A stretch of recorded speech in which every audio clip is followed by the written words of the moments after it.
The night was quiet in the small town where Daniel lived. The streets were empty and the houses were dark except for a few warm lights glowing from windows. Daniel often went for late walks, not because he had somewhere to go but because the silence of the night gave him peace. On this night the air was cool and the sky above was filled with stars shining brighter than usual.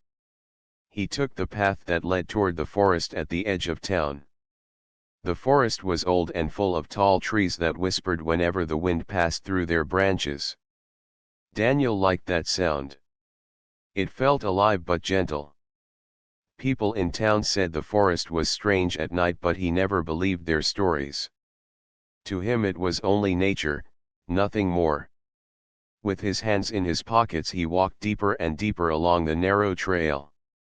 As he reached the heart of the forest he noticed something unusual. Through the trees he saw a faint glow, almost like a soft blue light floating among the branches. He paused for a moment, thinking it might be a trick of his eyes, but the glow remained steady. His curiosity grew stronger than his caution, so he stepped carefully toward it. The glow led him into a small clearing. There in the center stood a girl, but she was unlike anyone Daniel had ever seen. Her skin was pale but carried faint lines that shimmered in the light, almost like markings. Her eyes reflected silver as if they held the light of the moon itself. Her clothes were made of a fabric that looked unfamiliar, smooth, and shining faintly as if woven from the stars. Daniel froze in place. The girl noticed him and stepped back, her expression filled with fear. She seemed as if she wanted to run but also as if she was too tired to move. Daniel raised his hand slowly to show he meant no harm. "Hey, it's all right," he said softly. "I didn't mean to scare you." "Are you lost?" The girl did not answer right away. She looked around the clearing as though she was listening to something Daniel could not hear. Then she whispered in a voice that trembled, "They are close." Daniel frowned. He glanced around but saw nothing except the trees swaying in the wind. The branches creaked and leaves rustled, filling the silence with natural sounds. He tried to calm her. "It's just wind in the trees," he said with a small smile. But the girl quickly moved closer and clutched his arm tightly. Her grip was surprisingly strong for someone who looked so delicate. Her silver eyes locked onto his and she shook her head. "No," she whispered, her voice almost breaking. "It's them." Daniel's heart began to race. He did not understand who them was, but the fear in her eyes was real. He looked back at the dark forest. For the first time the familiar sounds felt different. The rustling no longer seemed peaceful. There was a rhythm to it, a pattern that did not belong to the wind. The girl pressed closer to him as if seeking protection. Daniel was confused, yet something inside him told him not to leave her. He took a deep breath, trying to steady himself. "Who are you?" he asked carefully. "And what do you mean by them?" The girl hesitated. Her lips parted but no words came. Instead she looked up at the sky where the stars were shining. For a brief moment Daniel thought he saw sadness in her expression, as if she was far away from home. Then she turned her gaze back to him. "I cannot explain here," she said in a low voice. "They are hunting. If they find me, Earth will not be safe either." Daniel felt a chill run down his spine. He did not believe in strange tales, and yet everything about this moment felt true. The glow that surrounded her had not faded. Her words carried weight and fear. And the forest around them grew darker as if it too was listening. He knew he had a choice. He could turn back, leave her behind, and return to the safety of his home. Or he could stay, listen, and perhaps step into something far greater than he ever imagined. The girl held his arm tightly, waiting for his answer without saying more. Daniel looked once more at the trees, then at her silver eyes. Something inside told him his life was about to change forever. Daniel stood in the clearing with the strange girl still holding his arm. The night air felt heavier now, as if the forest itself was watching. He wanted to ask many questions, but he could see from her face that she was tired, frightened, and on the edge of collapse. Gently, he guided her to sit on a fallen tree at the edge of the clearing. "My name is Daniel," he said softly. "I will not hurt you. Can you tell me your name?" The girl looked at him for a long moment before answering. Her voice was quiet but clear. "Lyra," she said. The way she spoke carried a rhythm that was not like the voices he knew. Each word sounded careful, as if she was still learning how to form it. Daniel repeated her name under his breath. "Lyra," he said, and she nodded. He felt the strangeness of this moment settle over him. The markings on her skin glowed faintly in the moonlight, and her silver eyes never lost their shine. He asked the question that had been pressing at his thoughts since he first saw her. "Where are you from?" Lyra, her eyes lifted toward the stars. For a while she only stared upward, her expression filled with longing. Then she spoke, each word heavy with meaning. "I am not from this world. I am from far beyond your sky." Daniel's breath caught. He wanted to laugh at the impossibility, but something in her tone kept him silent. She was not joking. Every detail about her, from her strange clothing to her glowing skin, pointed toward a truth he could no longer ignore. "You mean you are an alien?" he whispered, half to himself. Lyra's eyes moved back to him and she nodded once. "My people travel the stars. We learn. We explore. But now I am hunted. They followed me here." Her words made Daniel's heart beat faster. He remembered how she had clutched his arm in fear, how she insisted the sounds in the trees were not just wind. "Who are they?" he asked carefully. Lyra hesitated. She looked around the clearing as if worried that speaking too much might invite danger. Finally she said, "They are the Hunters. A faction that believes in power and control. They search for me because I carry knowledge. Knowledge about your people. About humanity." Daniel blinked in surprise. "About us? Why would they care about humans? We are ordinary compared to you." Lyra shook her head slowly. "You are not ordinary. Your kind holds something rare. My people believe in it, though we never truly understood it. The Hunters fear it, but they also desire to use it." Daniel frowned. He wanted to understand, but the meaning felt too large. "What do we have that makes them follow you all the way here?" Lyra's voice grew softer. "The strength to imagine. The courage to rise even when there is no hope. The will to fight for others even when the cost is high. These are not common in the galaxy. But they live strongly in your people." Daniel listened, unsure what to say. He was just one person, a young man from a small town, walking in the forest at night. He could not imagine why an alien civilization would care about something so simple. Yet when he looked into Lyra's eyes he knew she spoke with truth. Lyra lowered her head, as if the weight of her words was too much. "If they capture me, they will use what I know to shape your people. They will not destroy Earth, not at once. They will twist it, bend it, and take away the very spirit that makes you different. That is why I ran. That is why I am here." Daniel felt a chill spread through him. The thought of his world being targeted by something beyond the stars was overwhelming. He wanted to believe Earth was too small, too unimportant to notice. But now he saw it differently. His world was not hidden anymore. It was being watched. For a moment silence returned between them. The forest seemed calm again, but Daniel remembered her words.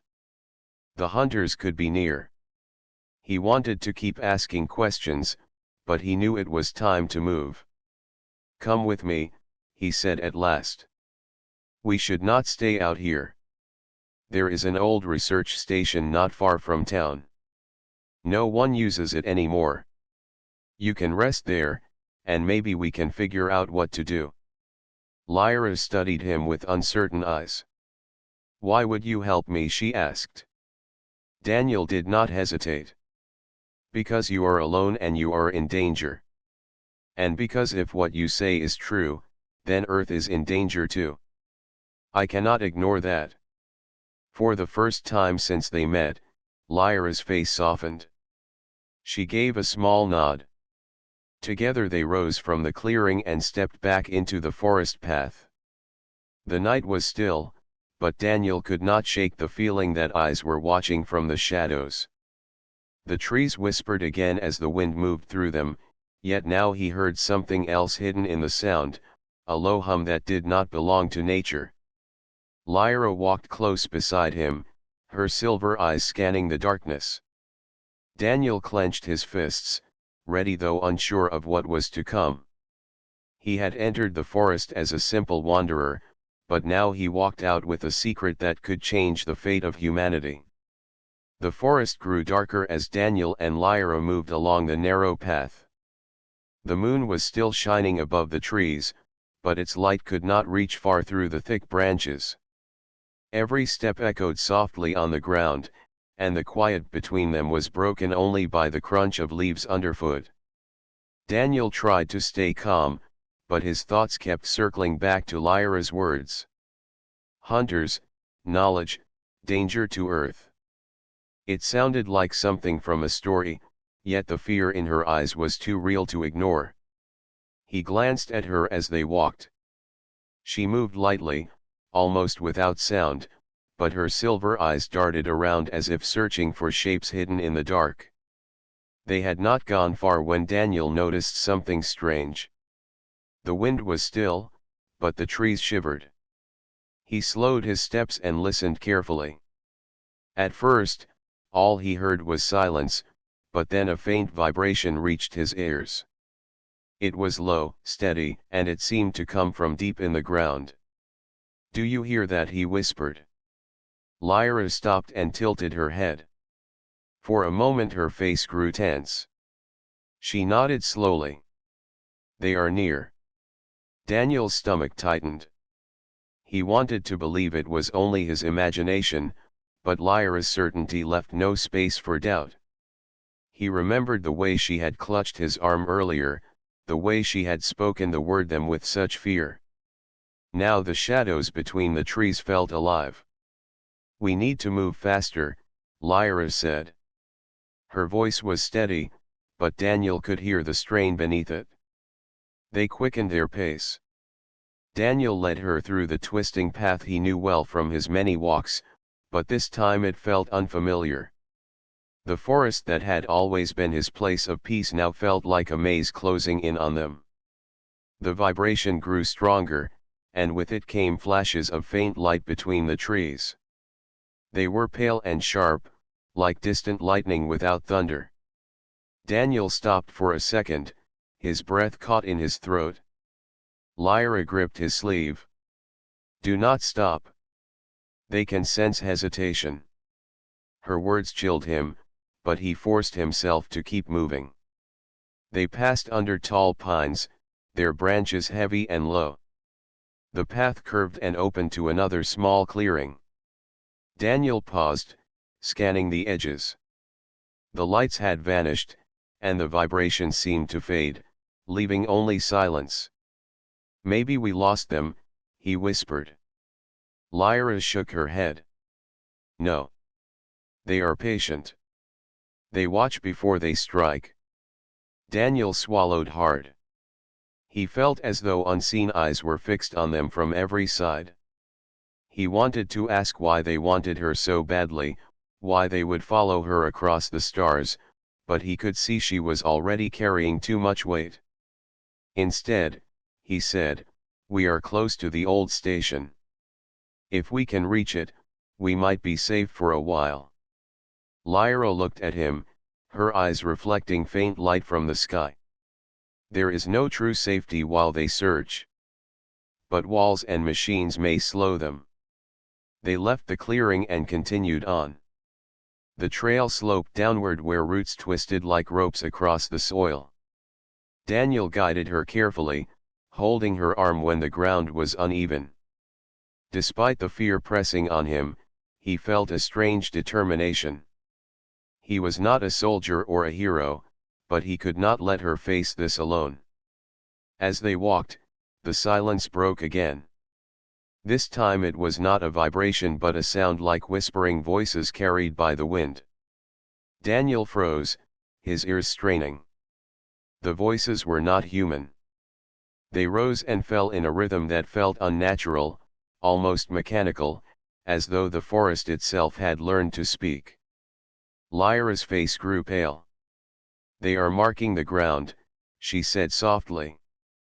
"They leave no tracks, but the air carries their signal. They are closer than before." Daniel's chest tightened. He looked around but saw only trees and shadows. "Then we have to run." They hurried forward, their steps faster now, hearts racing. The whispering voices followed, sometimes ahead, sometimes behind, always shifting, always near. Daniel's breath came heavy, but Lyra moved with surprising endurance despite her exhaustion. Finally, through the trees, Daniel saw the faint outline of the old research station. It was small, built of weathered stone and metal, standing on a raised platform above the roots. The place had been abandoned for years, but tonight it looked like a fortress waiting to be used. "There," he said, pointing. "We made it." Lyra's eyes brightened for a moment, but the whispering did not fade. It grew louder as if angered that their prey had slipped too far. Daniel grabbed her hand and pulled her toward the station. The heavy door creaked as he pushed it open, and they stepped inside just as the first sharp flash of light burst between the trees. The door shut with a thud, sealing them in darkness. Daniel leaned against the wall, his chest heaving. Lyra stood still, her silver eyes glowing faintly in the shadows. "They know where we are now," she said in a quiet voice. "The hunters will not stop." Daniel swallowed and nodded. He could feel the truth of her words. The forest outside was no longer only a place of trees and wind. It was a hunting ground, and they were no longer hidden. The old research station was silent except for the echo of Daniel and Lyra's footsteps. Dust covered the floor and the air smelled of metal and age. Long ago this place had been used by scientists to study signals from the sky, but now it was forgotten. Daniel had explored it once as a child, sneaking past the fence with his friends. Back then it had felt like an adventure. Tonight it felt like shelter. Lyra looked around carefully, her silver eyes glowing faintly in the dim light that entered through broken windows. She touched the walls as if she could sense something Daniel could not. For a long moment she said nothing, then finally spoke. "This place will slow them. The structure is heavy. Their senses cannot pass through it easily." Daniel was relieved but only a little. He sat down on a metal chair, trying to steady his breathing. "Lyra, I need to understand. Why do they want you so badly? Why come all the way to Earth just for you?" Lyra lowered her head. Her long hair fell across her face as she answered. "My people are explorers. We travel to learn, not to conquer. When I first looked upon Earth I saw something bright in your kind. Something rare. I wanted to protect it. But the hunters follow me because they fear what I carry." Daniel leaned forward. "And what is it you carry?" She hesitated before answering. "Knowledge. My people watch the flow of life across worlds. We saw that humanity holds a spirit we have not seen anywhere else. You rise even when broken. You create even when nothing is left. The hunters wish to take this strength and bend it to their will. If they succeed, your people will lose what makes you human. Daniel felt the weight of her words. He wanted to protest, to say she was mistaken, that humanity was not so special. But in his heart he knew she spoke with truth. He thought of history, of people who had fought against impossible odds, of moments where hope survived in the darkest places. Lyra looked at him with searching eyes. "Do you trust me?" she asked quietly. Daniel hesitated only for a moment. "Yes," he said. "I do." Her expression softened for the first time. It was not a smile, but it was something close. She sat down across from him, her hands resting on the table between them. "Then we must act together. The hunters will not stop. They will follow until either I am captured or they are driven away. You know this world. I do not. If I am to survive, I must depend on you." Daniel felt a strange mix of fear and pride. He was only one person, ordinary in every way, yet here was someone from the stars placing her trust in him. He nodded slowly. "Then we work together. But first we need to know what we are facing." "How many are they?" Lyra closed her eyes, as if searching for the answer in her memory. "There are not many, but numbers do not matter. Even a few hunters can destroy much. They move in silence. They strike with precision. They do not fight fair battles. They are shadows with sharp hands." Daniel shivered.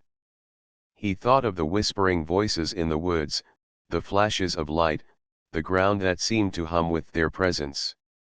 He could imagine them outside now, circling like wolves. "But they can be resisted," Lyra added. "They are not endless.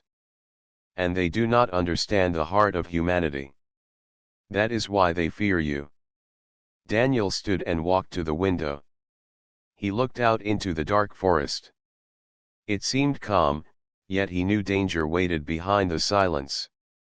He clenched his fists. "Then we resist. Somehow we make a plan. If Earth is in danger, I will not stand aside." Lyra rose and joined him at the window. Her silver eyes reflected the starlight. "You speak as I hoped you would. This is why I came here. I could not run to another world. I had to come to yours. Because your people can fight in ways the galaxy does not understand." For a moment the fear between them eased. Daniel felt a spark of hope, fragile but real. The quiet was broken by a sharp sound outside. It was like a branch snapping, but heavier, closer. Both of them froze. Daniel looked at Lyra, and she gave a slow nod. "They are testing the walls," she whispered. Daniel's chest tightened. He knew the night was far from over. The hunters were here, watching, waiting for weakness. But he also knew one thing more clearly than before. He was no longer just a wanderer in the forest. He was part of something larger, something that reached beyond his small town, beyond Earth, and into the stars. And though fear pressed down on him, he would not run. Stood by the window, listening to every sound outside. The trees shifted softly in the wind, but mixed within that natural music he sensed something heavier, something deliberate. The hunters were close, circling, waiting for the right moment. Lyra sat at a long table where broken machines and dusty screens rested. Her slender hands moved carefully over the panels, brushing away years of dirt. She pressed small symbols on a device at her belt and the screens flickered faintly to life. The glow lit her face, silver eyes shining brighter than the fading light. Daniel stepped beside her. "Can this place really help us?" he asked. Lyra nodded slowly. "Yes. This station was built to listen to the sky. Your people never understood how much they discovered here. With a few changes I can send a message. My people will hear it. If they come, the hunters will not remain so bold. Daniel watched as she connected wires with quick skill. Sparks danced for a moment before the screen glowed steady. He felt a mix of awe and unease. This place had always seemed like a forgotten ruin, but now it pulsed with new life. As Lyra worked, Daniel asked the question that weighed on him. If you call your people, will Earth be safe? Lyra paused. Her expression grew distant. Safe is not certain. The hunters will see this as a challenge. They may strike harder before help arrives. But without the signal, there is no hope at all. Daniel clenched his fists. The choice was clear even if the risk was high. Then we send it, he said firmly. Lyra gave a faint nod and continued her work. Daniel stayed close, watching every move, though he understood little of the strange devices she used. Still, he felt that his presence mattered, that his resolve gave her strength. Outside, the forest whispered again. The strange voices rose and fell, carried on the wind like broken echoes. Daniel turned his head sharply, his chest tightening. He could not see them, but he knew the hunters were moving closer. Hurry, he whispered. Lyra's hands moved faster. The old antenna on the roof creaked as power flowed into it for the first time in years. The floor trembled lightly, and Daniel felt the hum of energy under his feet. The screens flashed with streams of unknown symbols, and Lyra's voice joined them in a soft chant as if guiding the signal beyond the stars. Then a sharp sound broke the moment. A crash echoed outside, like heavy steps against the earth. Daniel rushed to the window and saw lights flicker between the trees, cold and sharp like shards of ice. His heart pounded. They know, he said. Lyra's silver eyes glowed brighter. The signal must complete. Hold them back, Daniel.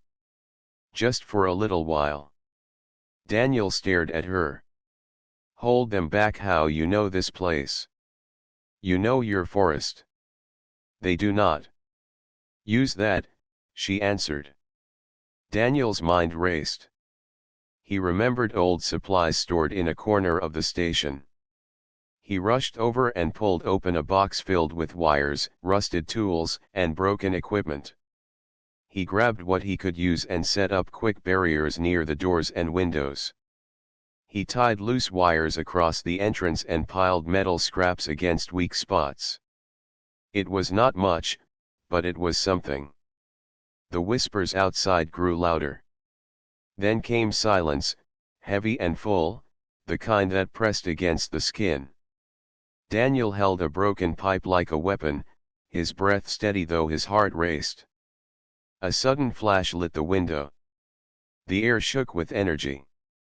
Something slammed against the wall, but the station held. Daniel gritted his teeth and stood ready. Behind him, Lyra's voice rose as she pressed the final command. The antenna outside blazed with light, sending a beam invisible to human eyes but strong enough to cut across the stars. She gasped and looked at Daniel. It is done. The signal is free. But there was no time to rest. The hunters struck again, harder this time. The door rattled against its hinges. Daniel tightened his grip on the pipe. Stay behind me, he said. Lyra shook her head. No, I will fight with you. The air filled with another crash. The walls trembled. Daniel's fear turned into something else, a fire rising in his chest. He was only human, but he would not let the hunters take her. Not while he could stand. The night outside erupted with cold light, and the first shadow moved toward the station. Daniel planted his feet firmly. The signal was sent. Now came the battle to survive until help arrived. The door of the research station shook again as the hunters pressed harder from outside. Dust fell from the ceiling and the walls groaned. Daniel stood ready with the pipe in his hands, his knuckles white from the grip. Lyra was at his side, her silver eyes shining in the darkness like small stars. The next crash was louder, and this time part of the wall cracked. A thin line of cold light seeped through. Daniel's breath quickened but his resolve did not break. He looked at Lyra and spoke in a steady voice. "If they break in, we run to the forest. The station will not hold much longer." Lyra nodded. Her hands glowed faintly as she prepared the small device she carried. "I can shield us for a moment, but it will not last. We must use the land itself. These trees are your strength. You know them better than the hunters." Another slam hit the door, and then silence followed. Daniel's stomach tightened. He knew silence meant danger.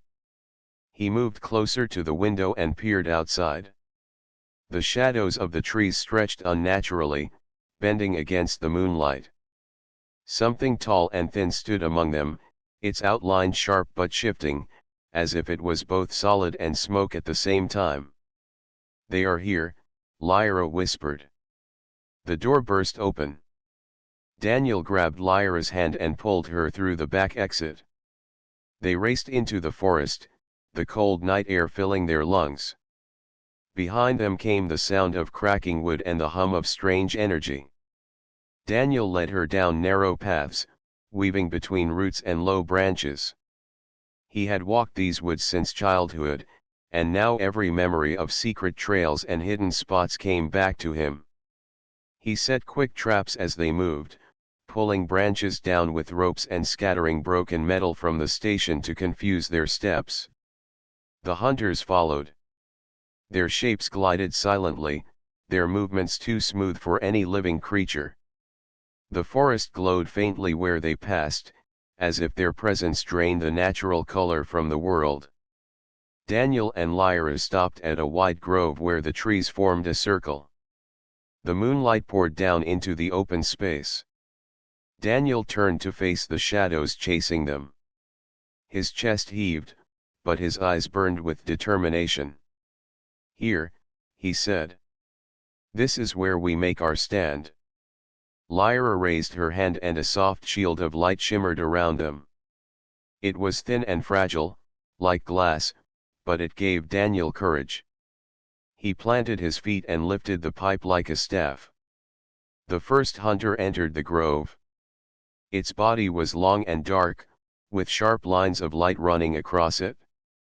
No face could be seen, only the sense of eyes hidden in the shifting shadows. More followed, moving silently into the circle of trees. Lyra's shield trembled as the hunters pressed against it. She cried out softly, the glow around her dimming. Daniel stepped forward, striking the ground with the pipe. The sound echoed through the grove. "You will not take her," he shouted. His voice shook, but the strength behind it carried into the trees. The hunters hesitated for a brief moment. Daniel saw the chance and charged. He swung the pipe at the nearest shadow. The impact rang out like metal against stone. The hunter staggered back, its form rippling as if wounded. Lyra used her device to release a burst of bright light. The grove shone like dawn for a heartbeat, forcing the hunters to retreat a few steps. Daniel felt hope rise within him. They were not invincible. The fight grew fierce. Daniel struck again and again, using the strength of desperation. He remembered every trap he had set and lured the hunters into them. Branches snapped down, roots tripped their steps, and sharp metal scraps slowed their advance. Each moment bought them more time. Lyra stood at his side, guiding beams of light to blind their attackers. Her energy was fading, but she held firm. Daniel felt her trust in him and used it as fuel. At last, the hunters paused. Their shadows wavered at the edge of the grove. They did not fall, but they did not press forward either. It was as if they were reconsidering, unsure if this world was worth the cost. Daniel stood tall, chest rising and falling with heavy breaths. He raised the pipe again, ready for more. Lyra's faint smile told him that they had done enough. The hunters melted back into the trees, their whispers fading into the distance. The forest grew quiet once more. Daniel lowered the pipe, his arms trembling from exhaustion. Lyra touched his shoulder gently. They did not expect this. They thought you would break. But you stood. Daniel looked at her and managed a small nod. We are not easy to break. The grove was still, but he knew the danger was not gone. The hunters had not been defeated, only delayed. Yet in their retreat Daniel felt something powerful. For the first time, the hunters had seen what it meant to face humanity. The grove was silent after the hunters faded into the shadows. Daniel stood still, his chest rising and falling with heavy breaths. The pipe slipped from his hands and fell onto the ground with a dull thud. His arms were weak, but his spirit felt stronger than it ever had before. Beside him, Lyra lowered her device, her silver eyes glowing softly in the fading night. They had survived. For now, the hunters were gone, but the danger was not finished. Daniel knew they would return. He also knew something else. They had seen humanity's strength, and that had unsettled them. Lyra sat on a fallen log, her shoulders heavy with exhaustion. Daniel sat beside her. For a while neither of them spoke. The forest around them began to calm, the rustling of leaves sounding once more like mere wind, not whispers of hidden enemies. The night sky slowly began to change, the stars dimming as the horizon turned faintly gold. Lyra finally broke the silence. You fought with courage that many in the galaxy do not understand. The hunters will remember this night. They will not forget that humanity resisted. Daniel looked at her, his voice steady though his body still shook. We did not defeat them. They will come again. Lyra nodded. Yes. But you showed them something they did not expect. They believed you would run or fall quickly. Instead, you stood. That is more powerful than you know. The first rays of dawn touched the trees, painting them in warm light. Daniel watched as the forest transformed from a place of fear to a place of life again. Birds began to sing, their calls filling the air with hope. It felt like the world itself was waking, unaware of how close danger had crept during the night. Your signal, Daniel said after a moment. Will your people hear it? Lyra's eyes lifted to the sky. Yes. The message is already moving through the stars. My people will come, though it may take time. When they arrive, Earth will no longer be hidden. The galaxy will know that humanity stands among them. Daniel felt both pride and worry. He thought of his small town, of the ordinary people who had no idea what was happening. Life would change forever once the stars turned their eyes to Earth. But as he sat in the quiet grove, he realized that change was not something to fear. Lyra turned back to him. You have a choice, Daniel. You can walk away and return to the life you knew. Or you can prepare for what is coming, to guide your people when the galaxy reaches for them. Either path will matter. Daniel thought of the moment he had first seen her in the clearing, afraid yet unbroken. He thought of the hunters pressing against the walls of the station, of the fight beneath the trees, of the way Lyra had trusted him despite being a stranger. He knew his answer. I cannot walk away, he said firmly. If Earth is no longer hidden, then we need to be ready. We need to prove that we belong among the stars. And if the hunters return, they will find us waiting. Lyra studied him for a long moment, then gave a small nod. That is the spirit I hoped for. That is the reason I came to your world. You may not see it yet, but humanity carries something rare. You are not just survivors. You are builders of futures. The sun rose higher, filling the grove with light. The shadows faded into nothing. Daniel stood and helped Lyra to her feet. Though both were weary, there was strength in their steps. Together they walked toward the edge of the forest, leaving behind the place where fear had turned into resolve. As they emerged from the trees, Daniel looked back one last time. The grove stood quiet, bathed in sunlight, holding the memory of the night's struggle. He knew it would not be the last battle. But he also knew that humanity had taken its first step into a larger story. Lyra walked beside him, her eyes still on the sky. When my people come, we will stand with you. But the path ahead is yours to shape. Remember this night, Daniel. Remember that when the darkness pressed close, you did not break. Daniel lifted his gaze to the morning sky, the same sky that had always been above him but now felt wider and brighter. The world was changing, and he was ready. Humanity was ready. The dawn of a new chapter had begun, not just for one man in a small town, but for an entire world about to meet the stars.